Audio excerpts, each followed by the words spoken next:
नमस्कार दोस्तों, आप सभी का स्वागत है आपके ऑनलाइन प्लेटफॉर्म में आरआरबी एनटीपीसी या आरआरबी ग्रुप डी। देखिए, रेलवे में ऐसा कोई भी एग्जाम नहीं जिसमें जो है स्टैटिक जीके का क्वेश्चन ना रहे। स्टैटिक जीके बोले तो ट्रेडिशनल जनरल नॉलेज। ये जनरल नॉलेज जो है ट्रेडिशनल जनरल नॉलेज इसलिए बोलते हैं इसको क्योंकि ये अक्सर ट्रेडिशनल में देखेंगे। आप देखेंगे अगर जैसे मैं आपको टॉपिक बताऊंगा अभी, तो आपको भी लगेगा कि हाँ, ये सब टॉपिक से क्वेश्चन पूछे जाते हैं, लेकिन ये सब हम तैयार नहीं करते क्योंकि हम फंसे रहते हैं किसमें? हिस्ट्री, जियोग्राफी, पॉलिटी और भी बहुत सारी चीज सब्जेक्टों में। हिस्ट्री हो गया, जियोग्राफी। देखिए, जियोग्राफी के बहुत सारी चीज आते हैं स्टैटिक में, लेकिन स्टैटिक का हम वो टॉपिक करेंगे जो इस सब में नहीं है। मोस्टली उन टॉपिकों को हम इसमें चर्चा करेंगे, उन टॉपिकों को बताएंगे जो भी एग्जाम में मतलब कि पूछे जाते हैं। और ये हिस्ट्री हो गया, जियोग्राफी हो गया, पॉलिटी हो गया, इकोनॉमी हो गया, साइंस हो गया, ये सबसे अलग है। और इससे क्वेश्चन पूछ लिए जाते हैं और जाकर एग्जाम में लोग कर नहीं पाते हैं क्योंकि वहां पर पढ़े रहेंगे तभी ना होगा। तो ये सब टॉपिक को मैं आपको बताऊंगा, लगभग लगभग 15 से 20 टॉपिक है जिसको आप कर करके आराम से 12 से 15 नंबर केवल इस टॉपिकों से आप गेन कर सकते हैं। एनटीपीसी में 12 से 15 नंबर गेन करने के लिए टॉपिक है, ये समझ जाइए, हल्के में मत लीजिए। केवल इसको आप करके मतलब 12 15 नंबर क्वेश्चन गन कर नंबर गेन कर ले रहे हैं तो मतलब कि आप सिलेक्शन के बहुत करीब पहुंच रहे हैं। चलिए, तो आप लोगों से एक ही रिक्वेस्ट है, चैनल को लाइक कीजिए, सब्सक्राइब कीजिए और शेयर कर लीजिए। सब्सक्राइब कर दीजिए और शेयर भी कर लीजिए। चलिए स्टार्ट करते हैं। स्टैटिक जीके, देखिए जहां से प्रश्न पूछे ही जाते हैं, इसका टैगलाइन भी वही है, जहां से प्रश्न हमेशा पूछे ही जाते हैं। इसके बिना आप रेलवे के एग्जाम क्रैक करना मुश्किल है। देखिए, ट्रेडिशनल जनरल नॉलेज में सबसे पहले हम बात करते हैं आर्ट एंड कल्चर। तो आर्ट एंड कल्चर से लगभग एक क्वेश्चन या दो क्वेश्चन भी मिल जाता है। अगर आप करंट अफेयर को भी आर्ट एंड कल्चर का कंप्लीट कर लेंगे तो आराम से दो क्वेश्चन आपको मिलेगा 40 क्वेश्चन में। ये किसमें? तो स्टेज वन में। और ये सीबीटी टू अगर कीजिएगा, एनटीपीसी की बात कर रहा हूँ, सीबीटी टू, तो सीबीटी टू में आपको इससे दो क्वेश्चन, तीन क्वेश्चन भी मिल जाते हैं। एक दो क्वेश्चन रहते हैं ऐसे और स्टैटिक क्वेश्चन, और एक क्वेश्चन रह जाते हैं इसमें करंट से मिल जाते हैं, जो भी फेस्टिवल वगैरह ये सब चीजें हुआ है। तो देखिए, फेस्टिवल फेस्टिवल मतलब उत्सव, उत्सव महोत्सव। अब पिछला पेपर उठा के देखिए तो आपको ये सब मिलेंगे। जो भी पिछला पेपर हुआ है 2021 में, 22 में, आरआरबी एनटीपीसी का मेंस हुआ है, प्री हुआ है, और उसके बाद फिर ग्रुप डी का हुआ है, उसे उठा के देखिए, इससे क्वेश्चन मिलते ही मिलते हैं। उसके बाद डांस, नृत्य, नाच जो बोलते हैं, इससे भी क्वेश्चन पूछे जाते हैं। म्यूजिक कहाँ से, कौन सा स्टेट का कौन सा म्यूजिक है। पेंटिंग, जैसे मधुबनी पेंटिंग हो गया, कई बार पूछा गया है। मोनालिसा वाला पेंटिंग, और भी बहुत सारी चीजें। इंडियन ड्रेस, कहाँ का कौन सा ड्रेस है, साउथ इंडिया का ड्रेस, नॉर्थ इंडिया का ड्रेस, स्टेट स्टेट का अलग अलग है। धोती कहाँ पहना जाता है, ये सभी चीजें क्वेश्चन पूछ लेते हैं। अच्छा, मार्शल आर्ट हो गया, वार फेयर्स, ये सभी चीजें, कौन कौन सा आर्ट क्या है, ये सभी क्वेश्चन पूछे जाते हैं। और ये सब क्वेश्चन आते हैं तो एग्जाम में लोग कंफ्यूज हो जाते हैं, यार ये सब कहाँ से उठा कर दे दिया। तो ये सब जो है ये ट्रेडिशनल जीके का पार्ट है, जिसको बोलते हैं static GK. Famous dish, famous dish कहाँ कहाँ है, जैसे कि पूछ लेता है कभी कभी, ढोकला कहाँ का, भाखड़ा कहाँ का, और ऐसे ही बहुत सारी चीजें। ठीक, पोहा। आप अगर प्रीवियस पेपर देखे होंगे, अगर कोई पेपर क्वेश्चन में बैठा है, सॉरी, एग्जाम में अगर बैठे हुए हैं आप एनटीपीसी के लास्ट ईयर का, तो आपको पता चल रहा होगा। नहीं है तो आप देखो, इसको देखिए, बहुत एनालिसिस के बाद ये बनाया गया है। उसके बाद फिर एक देखिए, बुक एंड ऑथर से एक क्वेश्चन तो मिलता ही मिलता है। बुक एंड ऑथर से एक क्वेश्चन, कभी कभी दो क्वेश्चन हो जाते हैं, तो मिलता ही मिलता है। अब इसमें क्या है कि दो पोर्शन में कर लीजिए, एक तो नेशनल बुक्स हो गया, एक इंटरनेशनल बुक्स। अब जो जो नेशनल बुक है उनको आप एक लिस्ट बनाइए। देखिए, मैं अभी करवाऊंगा, बहुत सारी चीज मैं करवा भी चुका हूँ इसमें से, और बहुत सारी चीजें भी करवाना है। नेशनल बुक, इसका एक लिस्ट बनाइए और इसको आप कीजिए। उसके बाद इंटरनेशनल बुक का भी एक लिस्ट बनाइए और उसको 2 3 बार रिवीजन कीजिए, आपका तैयार हो जाएगा। एक नंबर यार ऐसे मिल जा रहा है आपको, 1 घंटा टाइम दीजिएगा, एक नंबर मिल जाएगा। अब इसे प्रीवियस समय अगर हम देखें, इन सब में अब फेस्टिवल पढ़ने में कितना टाइम लगेगा, कितने हैं, लेकिन हाँ ये कि याद करने वाला चीज है।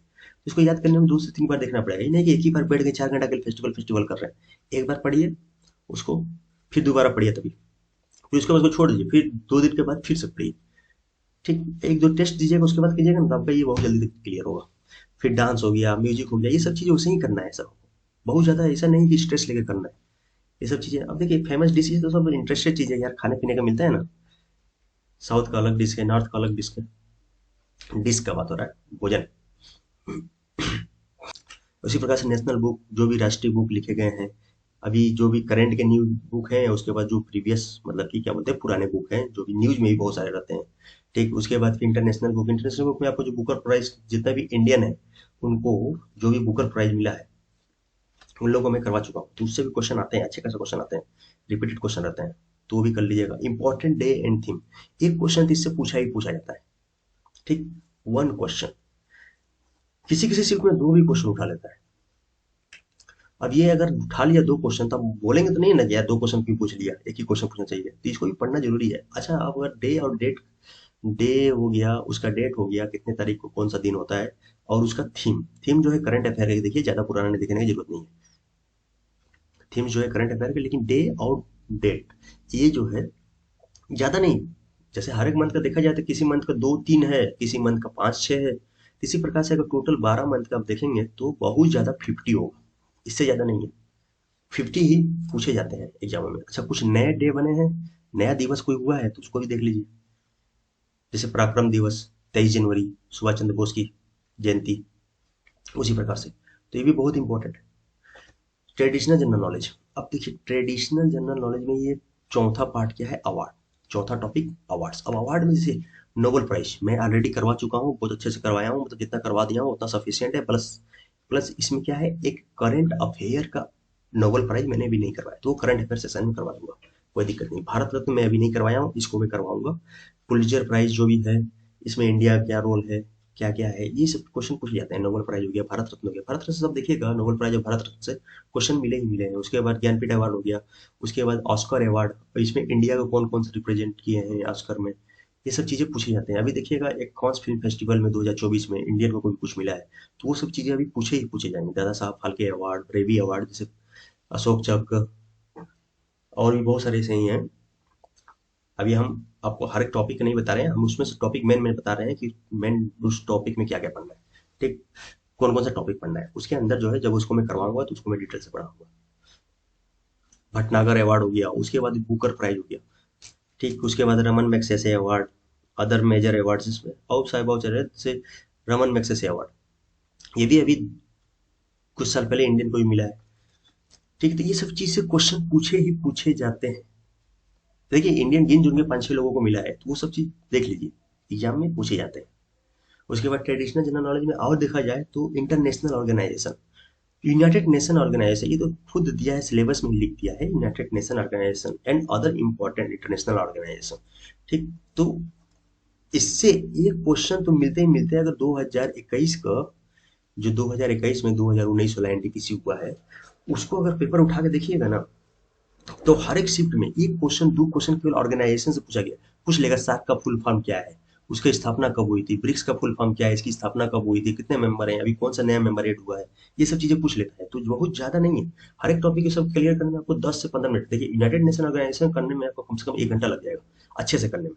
बाकी जो है ये सब चीज सारे टॉपिक है, ये लोग बहुत ज्यादा 10 से 15 मिनट लगेगा। और अगर ये आप टाइम दे रहे हैं, ज्यादा नहीं, डेली 1 घंटा भी दे दीजिए ना, 5 से 7 दिन में पूरा स्टडी पोर्शन खत्म, समझ जाइए। और कितना बड़ा रोल कर रहा है ILO, ऐसा कोई बताएगा नहीं आपको, बस खाली ये है कि ले जाते हैं, हाँ ये इंपॉर्टेंट है, ये इंपॉर्टेंट, क्योंकि उनको बस खाली अपने वो से मतलब है कि हाँ हमारा चैनल को, अच्छा लोग उसको फॉलो देखते भी है यार, समस्या उनका नहीं है, लोगों को, लोगों का समस्या है। लोगों को बस खाली ये मतलब है कि वो 25 क्वेश्चन मिल जाए, 10 क्वेश्चन मिल जाए, 20 क्वेश्चन मिल जाए, हम वो कर ले, और उससे हमारा सिलेक्शन को उम्मीद रखते हैं। कैसे संभव है, जब तक आप उस टॉपिक को पूरा नहीं कीजिएगा। अगर आप मतलब अपने आप को इतना लकी मानते हैं कि हम जो बस 20 क्वेश्चन पढ़ के जा रहे हैं वही क्वेश्चन में आएगा एग्जाम में, तो बहुत अच्छी बात है यार, कॉन्फिडेंस लेवल तो बहुत अच्छा है। लेकिन धोखा हो जाता है दोस्त। नाटो हो गया, ओपेक हो गया, ठीक, इंटरपोल हो गया, यूनेस्को हो गया, WHO हो गया, एशियन हो गया, वर्ल्ड बैंक एंड IMF हो गया। तो ये सब चीजें क्वेश्चन पूछे ही पूछे जाते हैं। अभी इसमें जो भी नए नए जो हैं हेड जो बने हुए हैं, उन लोग को भी देखना होगा। मैं, और कुछ अलग ऑर्गेनाइजेशन है, बहुत सारे ऑर्गेनाइजेशन है, लगभग ऑर्गेनाइजेशन की लिस्ट बनाइएगा तो 50 से 60 रहेगा। तो 50 से 60 आपको नहीं पढ़ना है, इतना जो है इन सबों का आपको क्या करना है, इन सभी के बारे में डिटेल से पढ़ के नोट्स बनाना। बाकी सबका केवल हेडक्वार्टर और स्थापना करना है कि कब इसका स्थापना हुई है और इसका हेडक्वार्टर क्या है। ठीक है, उसके बाद फिर अगर देखिए यूनिसेफ, यूनिसेफ से अच्छा खासा क्वेश्चन पूछ जाता है। अच्छा यहाँ यूनेस्को, हाँ यूनेस्को है, यूनेस्को में से इस बार क्वेश्चन पूछेगा, यूनेस्को से जो पूछेगा पूछेगा, जो भी 1945 में बना है यूनेस्को हेडक्वार्टर वगैरह वो सब ठीक है, लेकिन यूनेस्को साइट अभी इंडिया में एड हुआ है, तो उससे भी क्वेश्चन पूछने की संभावना बहुत ज्यादा है। तो ये सब जो टॉपिक है इसको आप कीजिए, अच्छे से कीजिए। उसके बाद फिर स्पोर्ट्स, स्पोर्ट्स में क्या क्या, तो ओलंपिक हो गया, उसके बाद ओलंपिक के बाद आप देखिएगा Commonwealth game, Asian games, hockey, cricket, football, badminton, chess, volleyball, lawn tennis, boxing, ये सब जो भी चीजें हैं। तो इस सब में क्या है ना, कौन कौन सा अवार्ड किसके लिए मिलता है, पहले तो वो इंपॉर्टेंट है। दूसरी बात ये तो ओलंपिक अभी हुआ है लास्ट ईयर, मतलब 2024 में, तो इससे क्वेश्चन बनना ही बनना है, अब इसको छोड़ नहीं सकते। कॉमनवेल्थ गेम अभी होने वाला है, तो इसको भी अब छोड़ नहीं सकते हैं, अब पिछला वाला से ही पूछ लेता है, कोई इसमें दोहरा नहीं। अच्छा, कौन कौन सा प्लेयर किससे रिलेटेड, ये भी पूछ लेता है। एशियन गेम भी हुआ है अभी कुछ समय पहले, hockey, cricket, cricket world cup 2023 हुआ था, जो कि इंडिया में हुआ था और इंडिया हार गया था, बहुत दुखद समाचार था ये, लेकिन क्या कर सकते हैं, किस्मत से ज्यादा और समय से पहले किसी को नहीं मिलता कुछ, ये आप भी जानते हैं, हम भी जानते हैं। ठीक, फुटबॉल हो गया, बैडमिंटन हो गया, बैडमिंटन से कौन सा अवार्ड है, जैसे पूछ लेते हैं उबर कप किससे है, थॉमस कप किससे है, तो ये सब चीजें पूछ लेते हैं। चेस हो गया, चेस में कौन कौन सा कप होता है। वॉलीबॉल में, वॉलीबॉल ये सब उतना नहीं पूछता कप वगैरह, लेकिन ज्यादा पूछता है हॉकी का एक पूछ लेगा, फुटबॉल का पूछ लेगा, बैडमिंटन का पूछता है और क्रिकेट का पूछता है, ये सब चीजों को पूछता है। ठीक, उसके बाद जैसे ओलंपिक में भी क्रिकेट खेला गया था एक बार, इसी तरह से ये भी टॉपिक सब इंपॉर्टेंट है, तो ये सब करने में बहुत ज्यादा समय नहीं लगेगा। हाँ, बस यही है कि डेडिकेशन होना चाहिए, अगर आप डेडिकेशन दे रहे हैं तो आराम से क्लियर करेंगे। उसके बाद फिर और कुछ टॉपिक का देखें, जैसे डिफेंस सिस्टम इन इंडिया। अब इंडिया में जो भी डिफेंस सिस्टम है उसको बारे में पढ़ना पड़ेगा, इसको जो है थोड़ा सा इसमें टाइम लगेगा, या तो फिर आप इसको खोज खोज के पढ़िए, या तो फिर मैं इसका वीडियो अपलोड करूंगा, आप वेट कीजिए, उसको मिलेगा।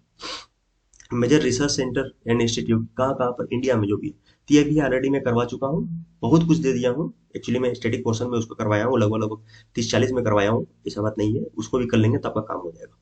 फिर उसके बाद भी world heritage site in India, जो यूनेस्को का वर्ल्ड हेरिटेज साइट है। ठीक, बायोडाइ और भी बायोडाइवर्सिटी रिजर्व वगैरह भी है इंडिया में, कितना में क्या है, वो सभी चीजें आपको देखना है। वर्ल्ड का फेमस फेमस प्लेसेस दुनिया में, देखिए पहले तो इंडिया का देख लीजिए, फेमस प्लेस स्थान कौन सा है, टूरिस्ट प्लेस हो गया, मंदिर, टेम्पल वगैरह, ये सब चीजें। उसके बाद फिर फेमस पर्सनालिटी, पहले इंडिया का देखिए ये सब चीजें, उसके बाद फिर वर्ल्ड का देखिए। क्वेश्चन यही सबसे उठ के आते हैं। उसके बाद स्पेस प्रोग्राम, इंडिया का कौन कौन सा स्पेस प्रोग्राम रहा, जैसे गगनयान, चंद्रयान, आदित्य, ये सब अभी न्यूज में है, ये सब चीजें क्वेश्चन पूछे ही पूछे जाते हैं। First in world and India, अब इंडिया में कौन कौन सा पहला है, वर्ल्ड में कौन कौन सा पहला है, पहला जानवर कौन सा था जो गया था स्पेस में, इसी प्रकार से। और मिसलेनियस कुछ इसी से रिलेटेड, मतलब कि कुछ चीजें और हैं, वो सब इसमें पूछ लिए जाते हैं। तो ये रहा आपका स्टैटिक क्वेश्चन, बाकी जो है इसके अलावा और बाकी जो चीजें हैं सब मैं आपको बाद में बताऊंगा नेक्स्ट वीडियो में, क्योंकि इसको आप कीजिए, देखिए केवल आपका स्टैटिक पोर्शन अगर आप ठीक से कर लेना तो 12 से 15 मार्क्स आप कर सकते हैं। अब 12 से 15 नंबर कम नहीं है, क्योंकि एनटीपीसी में क्वेश्चन बहुत टुक टुक करके पूछता है। तो भैया जी पढ़ लो, पढ़ लोगे सिलेक्शन हो जाएगा, और सिलेक्शन हो गया तो बल्ले बल्ले करोगे, घुमाओगे डरोगे ऐस करोगे। ठीक, तो आज के लिए यहीं पर रुकता हूँ। हाँ, आप लोग से एक ही रिक्वेस्ट है कि चैनल को लाइक कीजिए, सब्सक्राइब कीजिए और शेयर कीजिए। Thank you. एक बात और करना चाहूंगा कि आप जो है हमारे चैनल को फॉलो कीजिए, इसमें आपको सभी कुछ मिल रहा है, सभी कुछ आपको प्रोवाइड करवाया जा रहा है, जो भी चीजें हैं एग्जाम से रिलेटेड, अलावा गलवा चीजें नहीं है इसमें, बस वह चीज दिया जा रहा है जो आपके लिए जरूरी है। आपके लिए जो भी एग्जाम दे रहे हैं, रेलवे के एग्जाम, एसएससी वगैरह एग्जाम दे रहे हैं, उनके लिए भी सफिशियंट है। ठीक, उनके लिए भी ये काम आएगा। यार देखो, हर एक पेपर में ये सब जो भी वनडे एग्जाम है ना, ये सब चीजें के बिना पेपर बनता ही नहीं। ठीक है, तो आप चैनल को फॉलो कीजिए, आपको हर एक चीज प्रोवाइड करवाया जाएगा, बस एग्जाम को फोकस करके। Thank you.